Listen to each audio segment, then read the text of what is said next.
experience, and that is hope. For countless generations, the accumulated wisdom of those gone before us in the spiritual life and those in the human life is that there is reason to hope. Whatever darkness is before us is not the final word. The testimony is consistent, generation after generation. Love will win over hatred. War will cease. We will recover from natural disaster or from financial crisis. The darkness of despair will come to an end. Darkness comes in the night, but joy in the morning. Well, one of the important functions of a healthy spiritual community is to walk side by side with one another so that we can help one another hold on to hope. Help one another find meaning that hope awakens inside of us. Help us find strength that hope builds in us, and help us live in the connection that hope fosters in us. So, welcome to Common Thread, newcomers and old-timers. Our welcome is an invitation to do that, to walk alongside one another so that we can be a hope-sustaining, hope-fostering community together, which nobody can make happen for us. We become that kind of community when each of us gets to know someone, talks about our lives together, point one another to something bigger than whatever point we're going through right now, encourages one another, uplifts one another. So that's our invitation when we say, welcome to Common Thread, to be that. So, welcome to the invitation to help us become the kind of community that we aspire to be. Now, if you're new, in about as low-key a way as we could figure out, in about as low-pressure way as we could figure out, you can use that QR card. We would love to send you an email. We will send in that some stuff that you can read that will orient you to the community. And if you like, and we hope that you will, there will be an invitation to meet a real person who can guide you, help you connect on your way into the community. So again, you can use that QR code, or you can just go to the newcomer page on our website. So if you are having a rough day, it is a truism that those days become more bearable when they are shared with one another. So after the service, down the hall in the library, one of the folks who has learned our self-awareness practice, and in particular the listening part of that practice, will be there ready to listen and to be with you in the rough days if you're having one. Now, it was not a stated prerequisite to be on the rotation of these listeners, but it just kind of worked out that way, that the folks who gravitate to being listeners are folks who have been listened to. The folks who stand with us on our rough days are folks who have been stood with on their rough days. And when you've done that, you know the value of sharing the experience with others. You know the value of it, and you want to pay it forward to others. So if you head down the hallway afterwards, someone will be there. Who's going to be there today? John's going to be there down there. So I encourage you to do that. Let's say, as we do each week, these core affirmations. If you are here, you belong. Say it together. If you are here, you belong. That was so well done. I was all ready to prompt you to do it again. As a matter of fact, I'm going to prompt you to do it again just because I feel like it, but you didn't even have to because you did a great job. If you are here, you belong. If you are here, you belong. And we are, every one of us, carriers of the inner light. We are, every one of us, carriers of the inner light. And we are, every one of us, carriers of divine breath. We are, every one of us, carriers of divine breath. So as we say when we dismiss, after we've already dismissed the live stream, that means that you are sitting within chatting distance of someone who's a carrier of the inner light. So let us stand up together and turn to someone nearby you and pass the peace and say, good morning.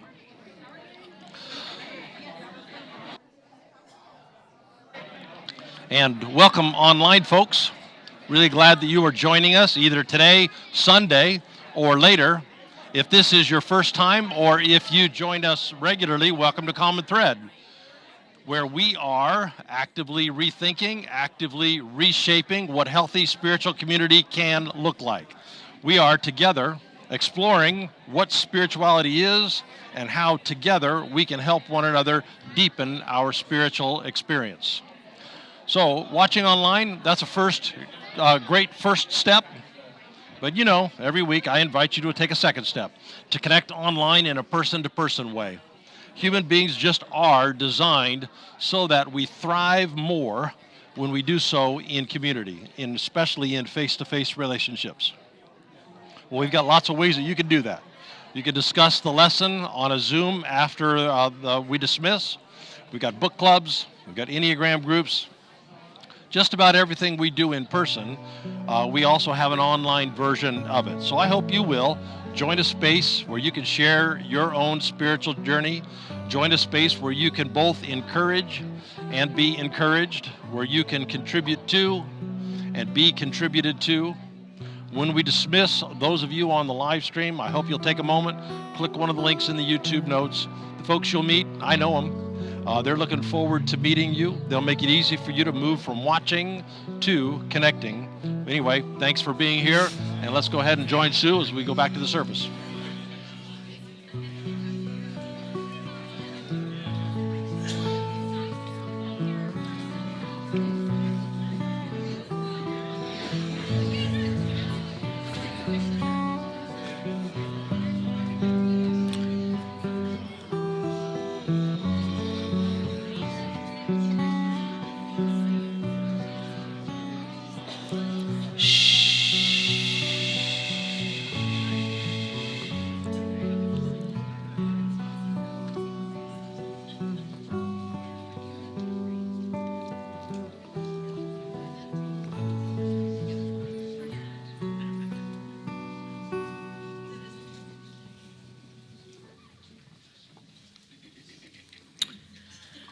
And good morning, everyone. Before we get started, I'd like you to maybe close your eyes if that feels comfortable. And I want you to hum with me, like this.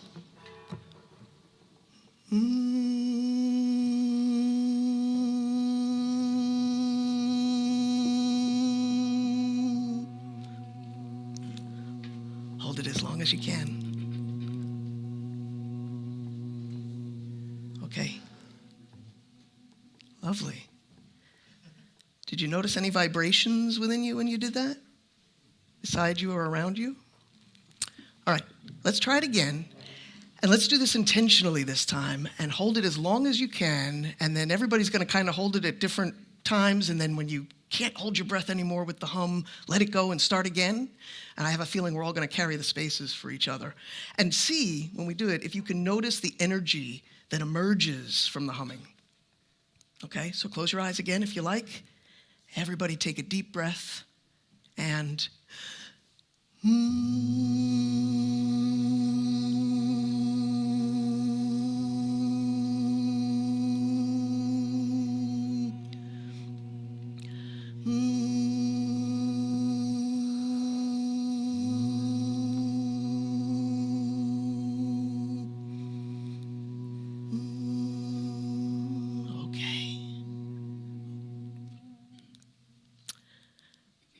henceforth, we're going to refer to that as droning. And in a minute, I'm going to explain to you why we did that. And first, I just want to tell you I had a cold this week, and it was kind of knocked me out for a while. And you might hear a little congestion in my voice. And I told Scott coming in, if anything I say this morning doesn't make sense, it means I wrote it when I was taking cold medicine. And I apologize for that in advance. And I also know Doug was looking out for me last week. I listened to what he said after I left, and he was talking about how I wear these open-toed sandals in the winter and what's wrong with me, and I should wear Dominican socks because I'm dressed like a Dominican. Also, I'm kind of dressed like John Fetterman, so you could go either way. But I wore the socks today because it's cold, and as Doug said, we know it's cold in here, so I'm glad that I did that. Anyhow, as Doug said earlier, today is the first day of Advent, which also means today is the first day of the new year. That might surprise you, but what I mean is it's the first day of the new church year, if you follow a Christian liturgical calendar, which we don't follow slavishly around here, but it's good to have a rhythm to our seasons and our years. And seasons like Advent and Lent give us the opportunity to pause, to take a different look at things, to reassess where we are in our lives and where we hope to be going. Advent invites us to slow down, to pay attention, and to lean into the mystery of what is emerging. A time of embracing both the light and the dark, trusting that both are part of the sacred journey. So, for the next 4 weeks, we'll be doing a short Advent liturgy to include a traditional reading, some traditional candle lighting, and a meditative chant that is not so traditional, as it was composed literally just 2 weeks ago by a new friend of Maria's and mine named Henry Schoenfield. And the chant goes, "Light in the dark, dark in the light, lead us, O Lord, by a different sight." Now you'll notice in the chant that we use the word Lord, and this can be a little jangly, a little triggering in our community. And it's the time of year where we've adjusted some of the lyrics to some of our songs, but also we are invited to reframe, reclaim, and redeem some language. Words that maybe have the heavy weight of old associations. Lord is often a word that's tied to hierarchy, control, or an image of God as far off and commanding. But here in this space, I want us to think about it differently. I want us to hear it differently. What if we can imagine the word Lord as not describing someone above us, not as a ruler who demands allegiance and obedience, but instead as the gentle, loving presence that guides us? What if it's about the divine source that holds all things together, leading us not by certainty, but by trust, leading us not with power over, but with love, leading us not by control, but by a different sight? Lord is simply one of endless names we can give to the unnameable, the thread connecting us to each other and to the heart of God. So, I invite you to reframe, reclaim, and redeem this word with us this morning. Now, this chant is our contemplative practice these 4 weeks of Advent, and it's a very simple chant. You'll get the hang of it quickly, so just join in however feels right for you. It's quite repetitive, and you might be wondering, why do we keep singing the same line over and over? And the reason for this is that you need to chant for a good 2 to 3 minutes for you to begin to get into the flow and the rhythm, for the chant to be a truly meditative experience. And it is my hope that you'll find that flow and rhythm and feel something move in you. Now, how you inhabit this is, in the particulars, is up to you. You might sing the words, you might hum along to the words, or you might choose to simply sit in the stillness and let the chant wash over you. Feel free to get up and move if you feel so moved, especially if you're really cold and you want to get some blood flowing. And for those who feel comfortable doing this, I encourage you to add a soft drone hum, like we did just a minute ago, underneath the chant. In fact, it would be great if a bunch of us would do this, because this droning hum creates a layered grounding effect and vibrates with connecting energy, an energy that is not just present here, but reverberates farther than we can know. And it is a reminder, not just in our heads, but in our very beings, that when we chant or sing, we do something together that not one of us can do alone, a sinking into the reality of our interconnectedness and our oneness. So, as we enter this liturgical ritual, I invite us all to take a deep breath. Allow yourself to settle into this moment. And let's open ourselves to the light, to the dark, to the Lord, and to the mystery that Advent holds.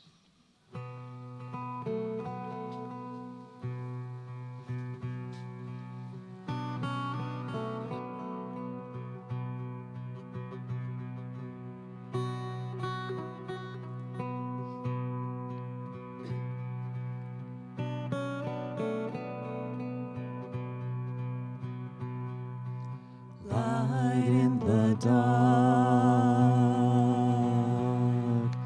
dark in the light. Lead us, O Lord, by a different side. Light in the dark,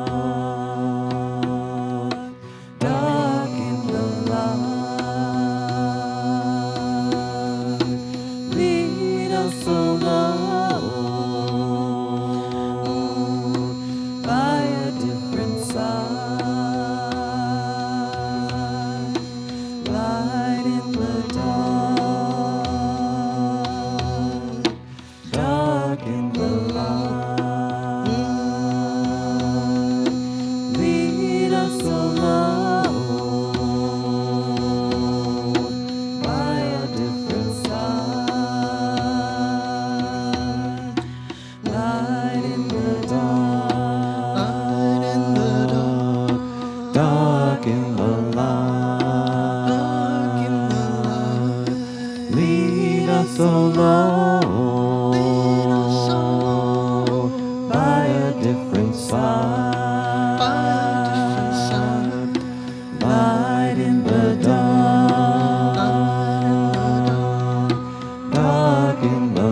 different side.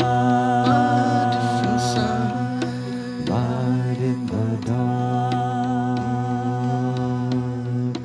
dark in the light. Lead us, O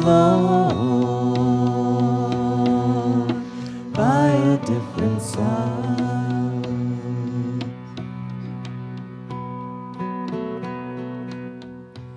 A reading from Jeremiah 33, verses 14 through 16. The days are surely coming, whispers the divine, when the promise of renewal will unfold among all people. In those days, new life will spring forth like a tender branch, bringing justice and compassion to the land.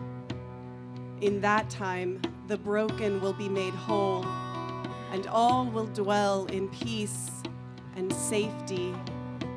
And the name of this sacred reality shall be, love is our justice and our wholeness.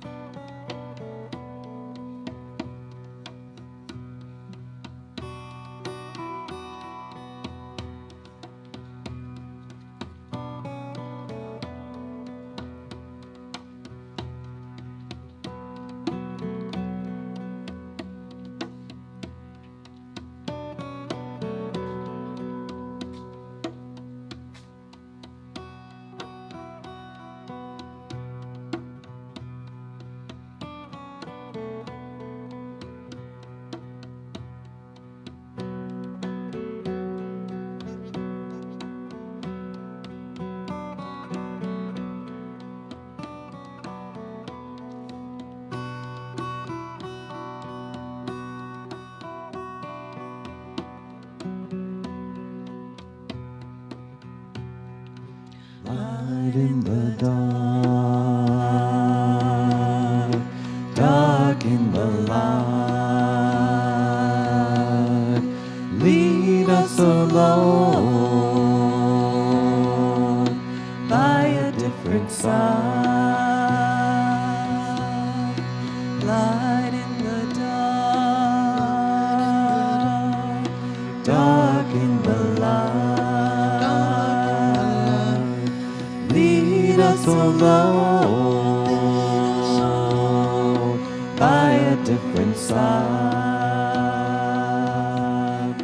Light in the dark, dark in the light. Lead us, O Lord, by a different side. Light in the dark, dark in the light. Lead us, O Lord, by a different side. Light in the dark, dark in the light. Lead us, O Lord, by a different side. Light in the dark, dark in the light. Lead us, O Lord, by a different side. Light in the dark, dark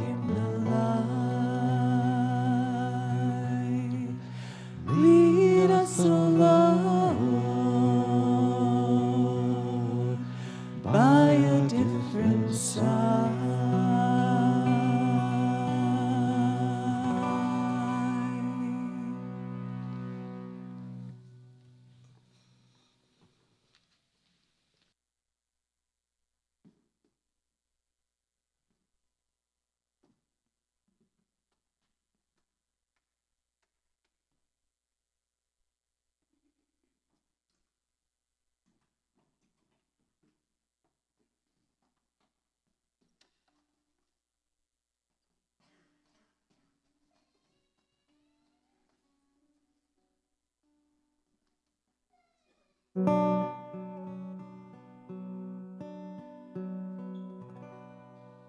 good morning again. Welcome home. Several ways coming up today to connect in the community. Those of you online, we're going to do What Are You Thinking on Zoom afterwards. You'll hear more about that in a moment. Today, you just saw the kids are going down to their winter workshop. Afterwards, we would love you to stay and help decorate the chapel, get us ready for the Advent season. There's also a meditation group. What room does it meet in, Angela? Okay, the one downstairs by the kids, that's great.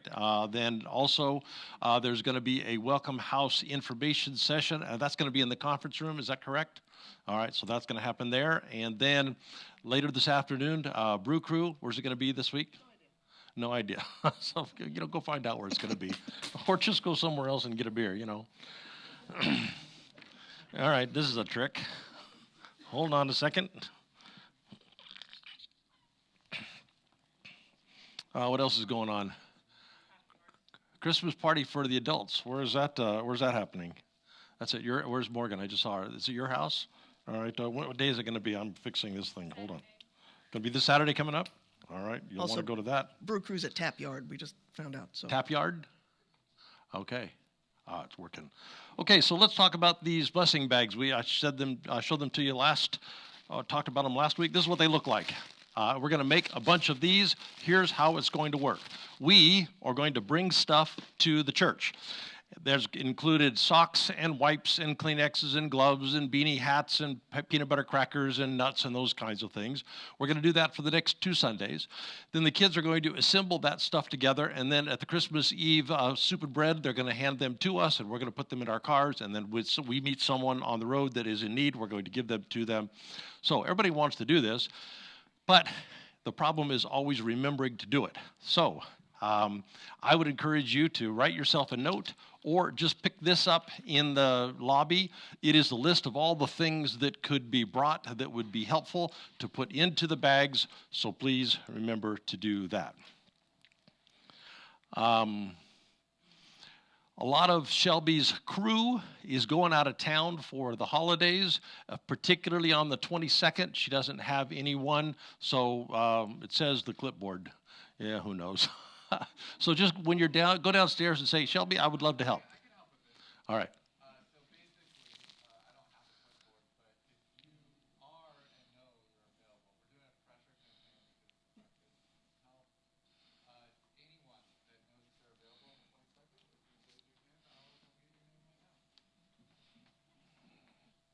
Very good. And as always, when I run through these things, you're not going to get all the details, but there's 3 places to go to get them. You can go to the app, you can go to the website, or you can open up the Thursday email. That's how to connect in the community.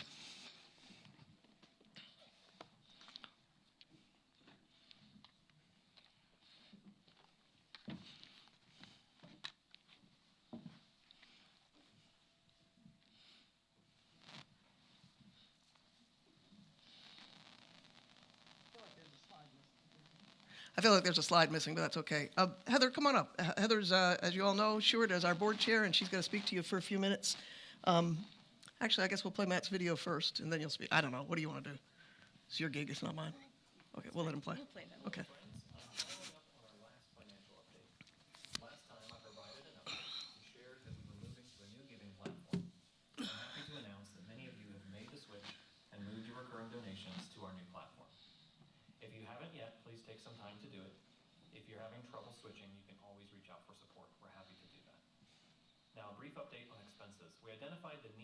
To reduce our monthly expenses by as much as $8,000 a month.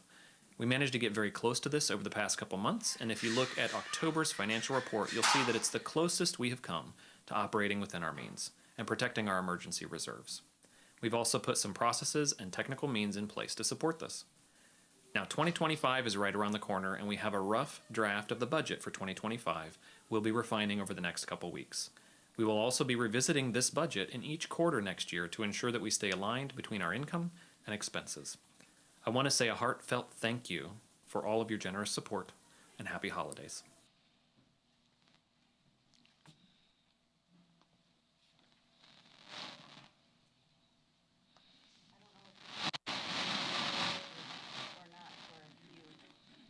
Hello, it is on. Hi, everyone.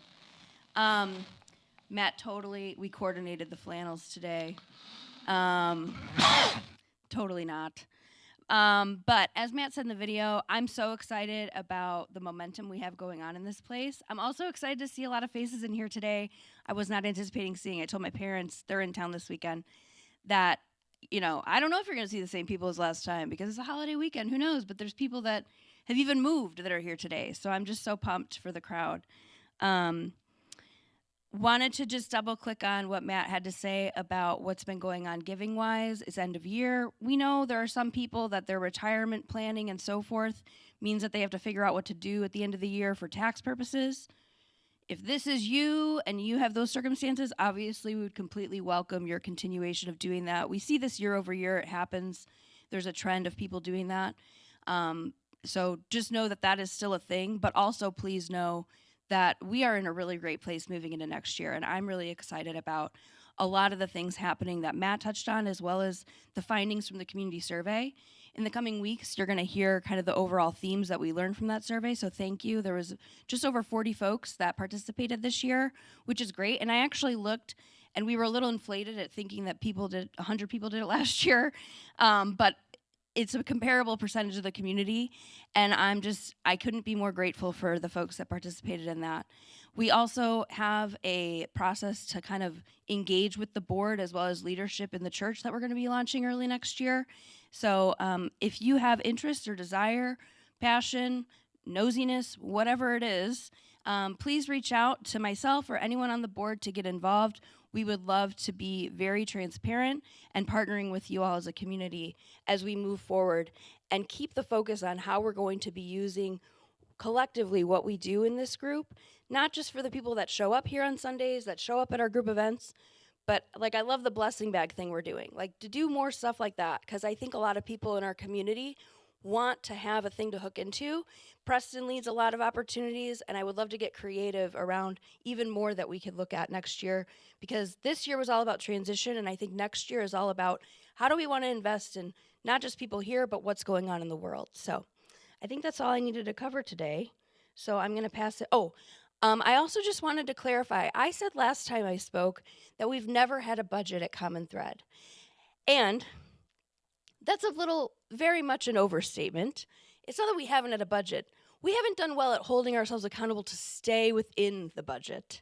So this board, we're really trying to focus on living within our means and also thinking about what to do with the means that we do have, to not just be doing things that feel good to us, but things that feel good by way of the service we're doing with others. So just wanted to clarify that point. It's a nuance to the language, but I would be remiss if I didn't double click on that because I did get some feedback. So hopefully folks feel a little better about what I said about the budget. So I think that's all for me. Thank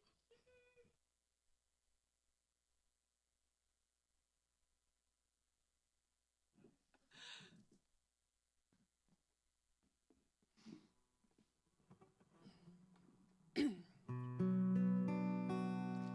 We're going to sing together a song that is very appropriate for Advent and hope you'll join in with us. O come, Emmanuel.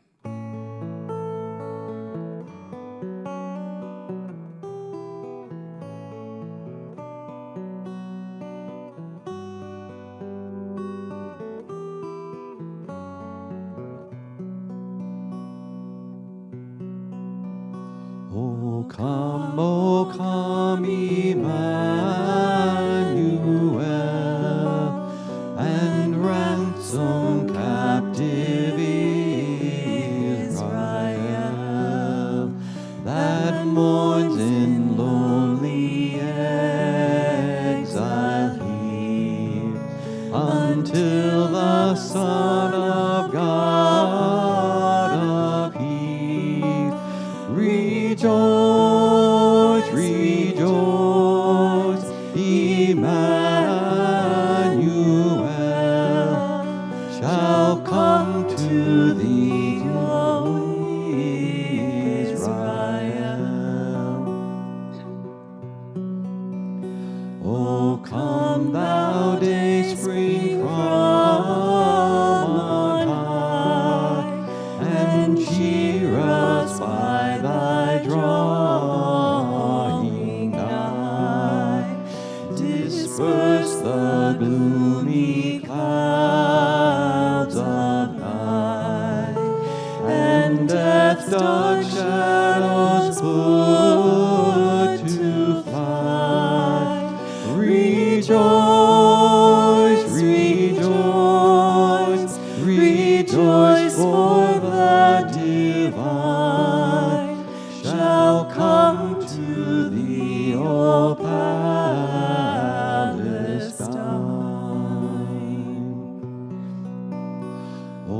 come beside our friends who suffer so, and open wide their heavenly home. Make safe the way that leads on high, and lead us to the life that never dies. Rejoice, rejoice, Emmanuel shall come to thee, to all who suffer still. Shall come to thee, to all who suffer still.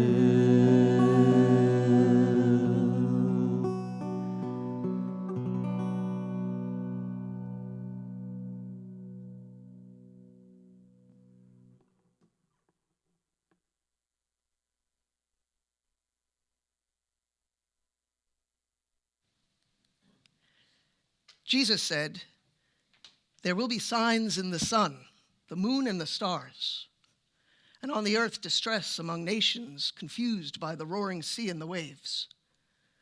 When these things begin to take place, stand up and lift your heads, because your redemption is drawing near."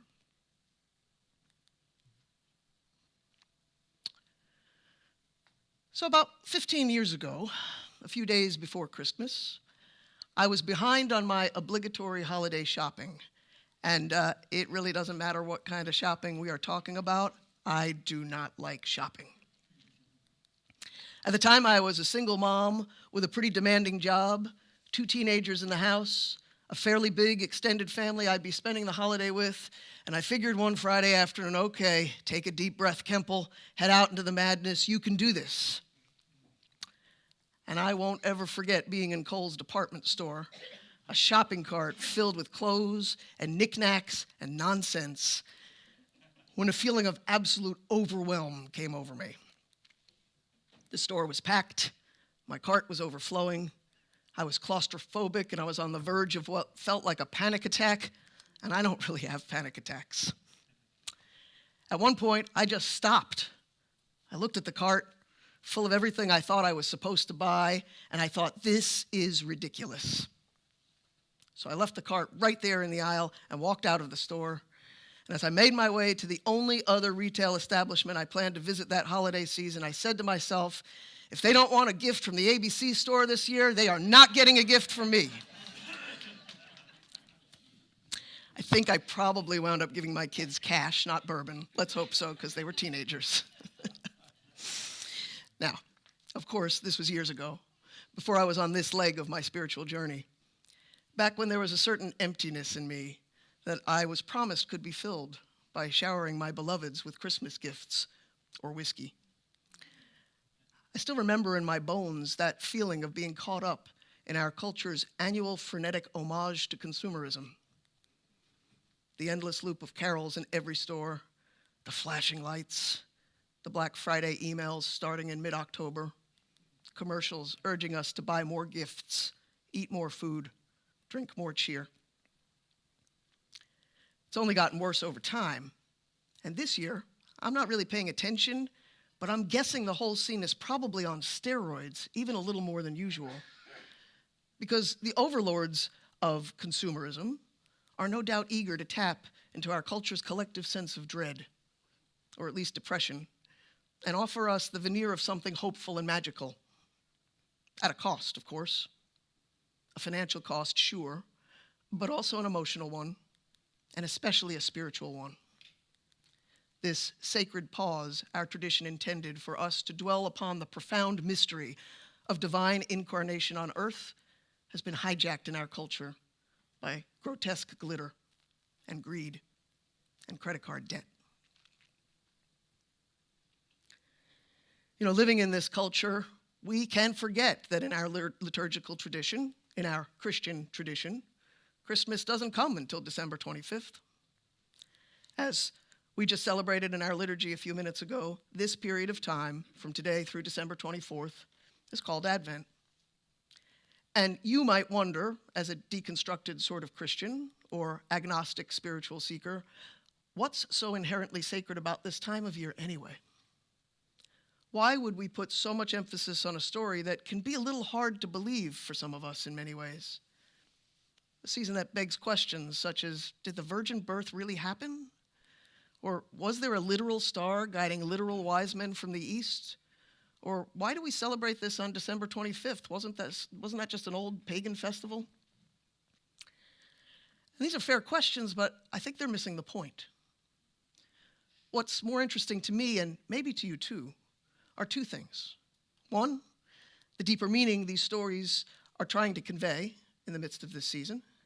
And two, the historical parallels of Jesus' time to our own, perhaps especially with regard to what is happening all around us, to what is happening within us, and to what is being born through it all.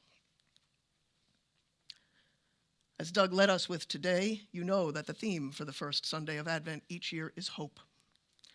And the reading we opened up with from the Gospel of Luke is the gospel being read in Episcopal churches across the nation today.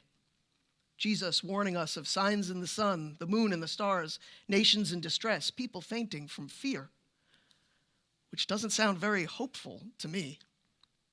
Not in the way we usually define hope, anyway. In fact, it sounds existentially terrifying.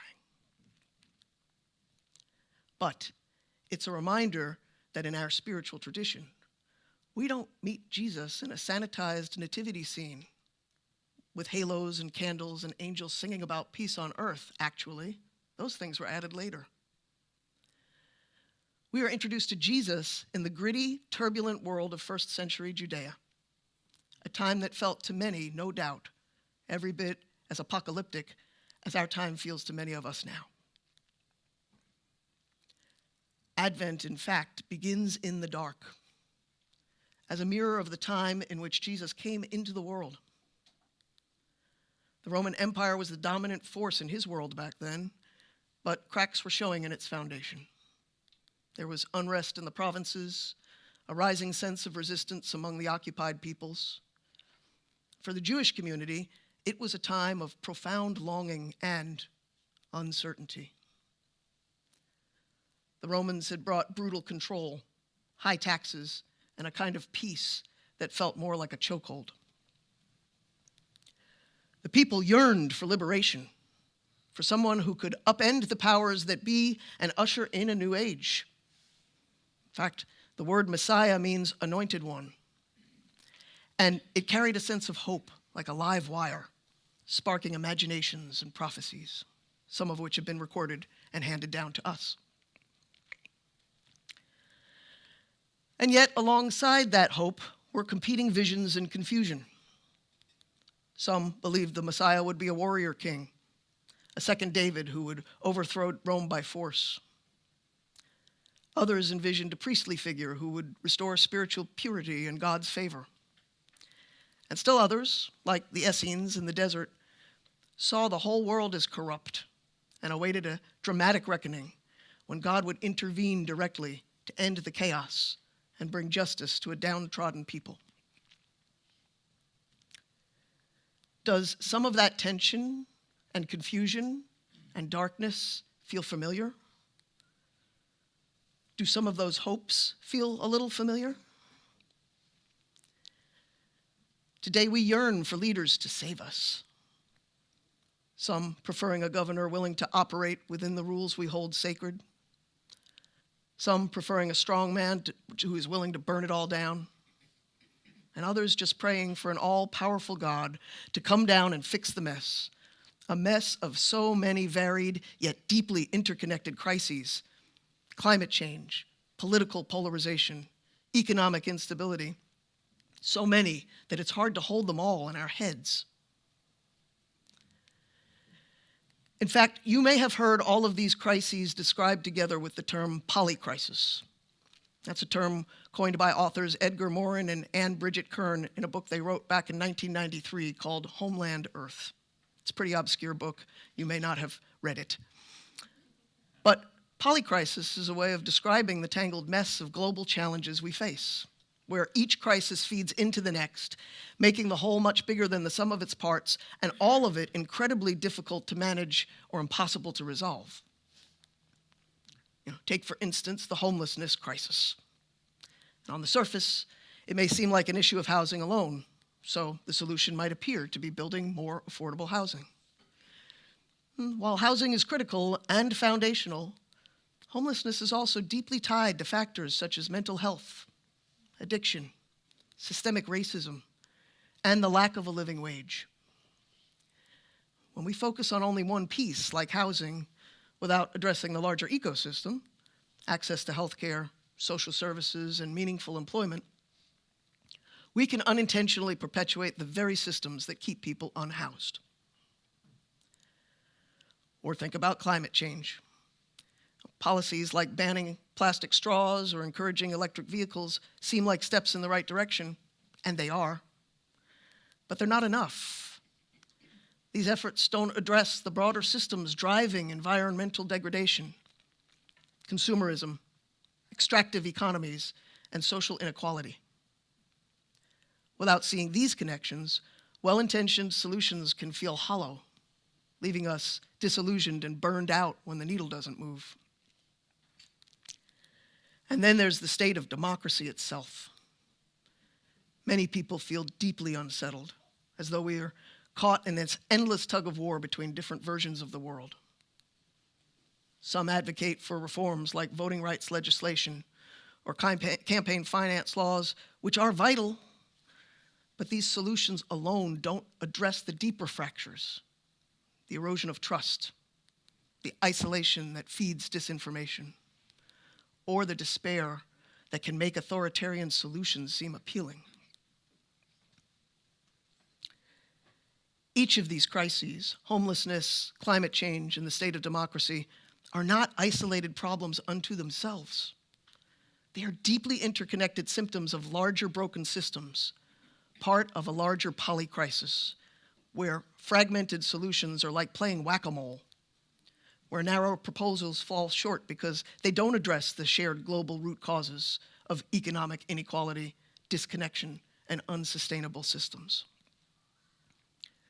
To heal these fractures, we need to take a holistic approach, seeing the connections, rebuilding relationships, and seeking solutions that nurture equity, sustainability, and trust.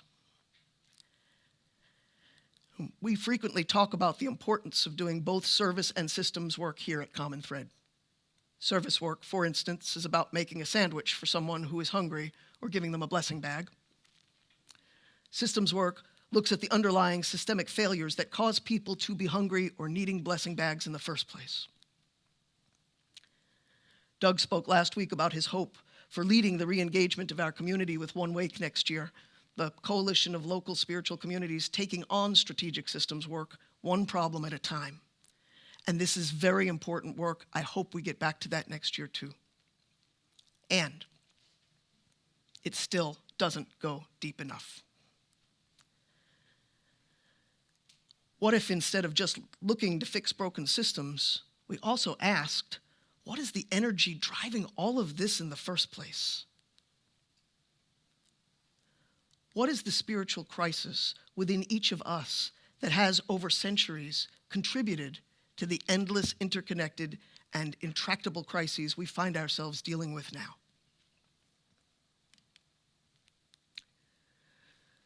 Recently, I came across a contemporary philosopher named Jonathan Rowson, who uses the word metacrisis to describe what's happening beneath the surface of the polycrisis.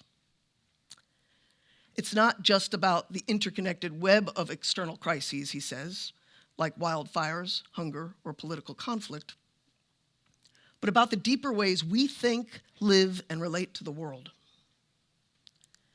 Because the systems we've relied on, competition, consumption, control, may have brought us progress, but they've also left us disconnected from nature, from each other, and even, or especially, from a sense of the sacred. And now, these systems are beginning to break down under their own weight. This is where the root word meta offers us a spiritual invitation. In our tradition, we have the word metanoia, which you may remember we discussed back in March. Metanoia is often translated as repentance, though its deeper meaning is far richer than that. At its root, metanoia means to change one's mind or to go beyond the mind you have. It's a call to a radical reorientation, to see with new eyes, think with a renewed mind, and live with an open heart. In light of the meta-crisis, this call to metanoia asks us to look beyond the immediate crises and into the deeper assumptions we carry about what it means to be human and how we are called to be in this world in this time. If we approach today's crises armed only with the rational mind, we'll feel overwhelmed and run over. Instead, we are invited through means such as three-centered awareness of mind, body, and heart to step beyond the rational and into the sacred. It's not just about fixing broken systems, but about transforming how we live within them. It's about taking deep dives into what really matters, who we are meant to be, and how we find our way forward when the old ways no longer work. And this is exactly where Advent meets us. Advent invites us into this same kind of tension, a place of waiting, watching, wondering, and letting go. It doesn't ask us to rush in with quick fixes. Instead, it invites us to ask deeper questions of ourselves and trust the divine unfolding within and beyond ourselves, even when it's messy and hard to see. It's not just about solving climate change by switching to electric cars, for instance. Reducing carbon emissions is a good and noble endeavor, but why do we have so many cars and trucks on the road to begin with? Why do we need so much stuff delivered to our doors, especially this time of year? And even more personally, why do I feel like I have to load up a shopping cart on a Friday afternoon in late December just to prove I'm a good parent or spouse or friend? Why do I think that that is love?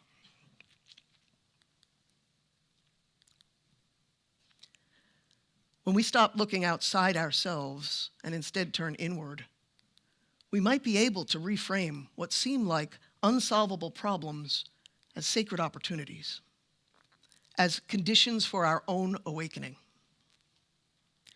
Conditions not entirely dissimilar to the conditions in Jesus' time. Back then, that awakening took the form of a radical new collective awareness, one that challenged the existing order and invited people to live from a place of love, forgiveness, and connection. And today, we are being invited into something similar. The crises we face are asking us to rethink our values, to reconnect with each other, and to find a deeper, truer way of being. Advent is the perfect season to embrace this tension. It begins in the dark. It holds us in tension between crisis and awakening, and it is there that we find the seeds of hope. Not a superficial hope, depending on desired outcomes or circumstances turning out the way we want, but a profound mystical hope that can hold us in the present and carry us forward. Mystical hope is a quiet, steady presence, rooted not in expectation, but lit up by expectancy for what might unfold. It's a trust in the deeper reality of God's indwelling presence, a reality that is not dependent on external circumstances, but arises from within us. It's the kind of hope that holds us in an apocalyptic time when everything seems to be falling apart. And about that word apocalypse, it's easy to picture chaos and destruction, end of the world scenarios with fire, floods, and calamity, but that's not what the word originally meant. Apocalypse comes from the Greek word apocalypsis, which means uncovering or unveiling. It's not really about destruction. It's about revelation. Sometimes things need to fall apart in order for us to see what's been hidden beneath and within them. An apocalypse can help us be better able to see a deeper truth. In fact, in Scripture, apocalyptic language isn't meant to frighten us, it's meant to wake us up. It invites us to look beneath the surface, to uncover what's real, what's lasting, and what needs to change. It calls us to see with new eyes, to notice what's being revealed in the world, and to awaken to what's unfolding in our own hearts. But you know, unveiling is hard. It forces us to confront things in our world we'd rather avoid. Things like the instability of the global economy and our sense of being captives to it, or the unsustainability of our dependence on fossil fuels when we feel we have no choice but to keep depending on them, or what to do when a leader we admire does something to demonstrate that she is fallible and human after all. Even more uncomfortable, it asks us to look within at how we participate in systems that prioritize profit over people, at how we cling to temporal security instead of falling into a space of spiritual freedom, at the addictions or habits we lean on just to get through the day, at how individualism has left us lonely and disconnected from each other. And so what we eventually uncover is the truth that the fear and need for control we see in the world isn't out there. It is a reflection and projection of what's inside us. These patterns of anxiety and reaction stem from our egos, which drive us in endless cycles of striving and resistance. And confronting this is painful, but when we begin to dismantle the ego, as Doug mentioned last week, in a space of patience, stillness, and not knowing, we make space for something deeper to shine through, the inner light that has been there all along. And if we want to see change out there, we must start in here, because we cannot meaningfully bring transformation to the world until we realize it in ourselves. So, how might we hold the tensions of our time this Advent? Wait in patience through this meta-crisis and trust in divine unfoldings we cannot yet see. Well, here are a few here, now, small, doable, yet infinitely powerful ideas. Pause and breathe. We can't meet the chaos of the world with chaos in ourselves. So take some time each day, even if it's just a minute or two, to pause, breathe, and create space for the sacred. Just be. We can let go of outcomes. Mystical hope invites us to trust that the divine is at work even when we can't see it. We have no idea what beautiful new arisings might come from the tensions in the dark.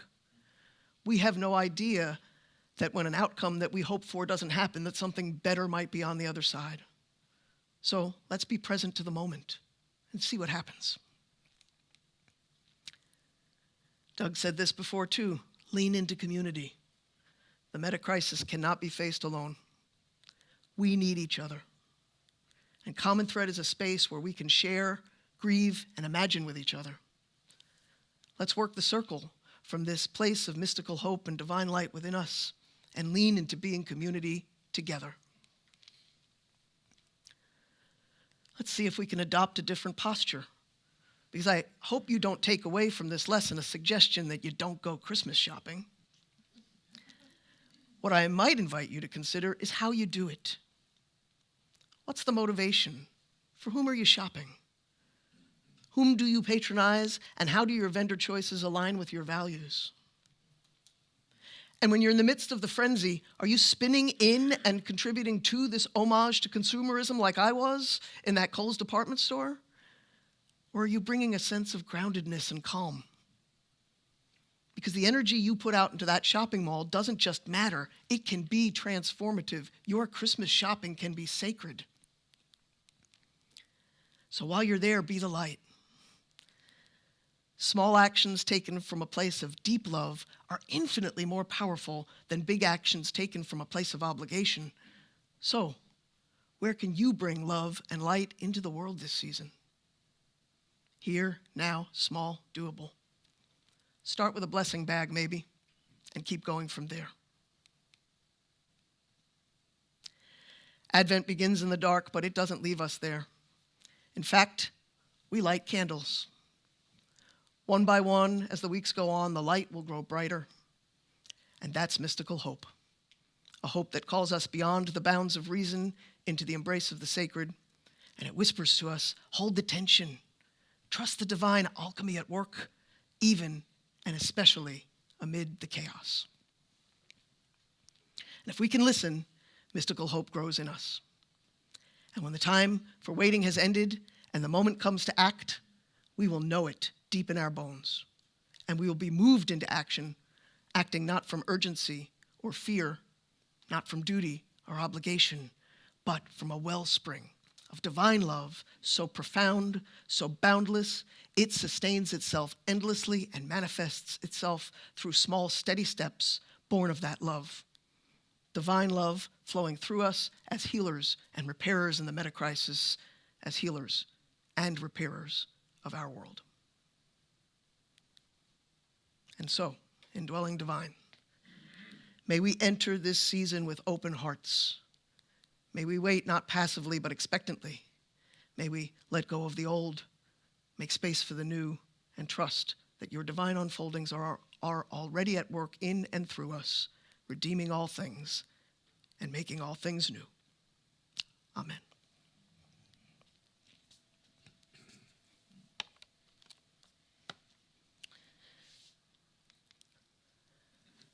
Hello, friends on the live stream. There are fewer of my friends on the live stream today because I see a few of my friends who are usually on the live stream here in the room, and that's really lovely. So for those of you who didn't make it out into this very, very warm room today, staying at home in your warm houses on the couch, we're so glad that you joined us. And we have been working hard to just amplify this robust community that we have going, some people who are just really deeply connected to each other and get together each week to listen to the service and then join each other after the service to talk about the lesson or whatever's on their hearts, because they were a real community. It's not just this lesson, but we do What Are You Thinking here in the room? What are you thinking, sensing, and feeling? And you are invited, if you are new, to join our friends in their online version of that of What Are You Thinking, Sensing, and Feeling. I told you I had a cold. I think my brain is still like, I haven't done this in a while, so I kind of forget what I'm saying here. But if you would like to join, we really would love to have you do that. It's a wonderful way to connect with folks who are in our community if you're far away, even if you're here in Raleigh. And again, if you just stayed on the couch this morning, there's a link in the YouTube comments for you to join What Are You Thinking? Just click it and join the folks, and you can share what's on your heart, what's on your mind this morning. They would love to have you there. And if you're watching this at another time during the week and you are... What's that? Password. Thank you. Yes. The password to get in is 1417. You'll need that password if you're going to join them, so do that. If you're joining at another time, or even if you're joining this morning and you don't want to get on What Are You Thinking, it's okay. We have another link in the comments under the YouTube for you to request some more information about our community. It's a newcomer email that we send specifically to folks who are joining on the remote capacity. So if you click on that email, we'll send you some information about us, and you can learn a little more. We'd love to connect with you there and share more about what our community is. So thank you for being part of our journey this morning. And with that, friends in the room, can we dismiss our friends on the live stream by putting one hand on our hearts and remembering that the divine is in us, the fruit of the Spirit, what we just talked about before. The inner light that has been there all along is here. And it is always our job each and every day to work to uncover it, that it might shine more brightly. And let us do that this Advent. And let us commit to doing that this week as we head out into the world by extending our other hand to the world, to our city. Committing as we do to meet everyone that we meet this week, whether it's at home, whether it's at work, whether it is on the street, with what is in us, so that we can live into this commitment to be healers and repairers of our world. Amen. Folks on the live stream, you are dismissed. Folks in the room, I just invite you to take a few moments, take a few breaths, and get settled before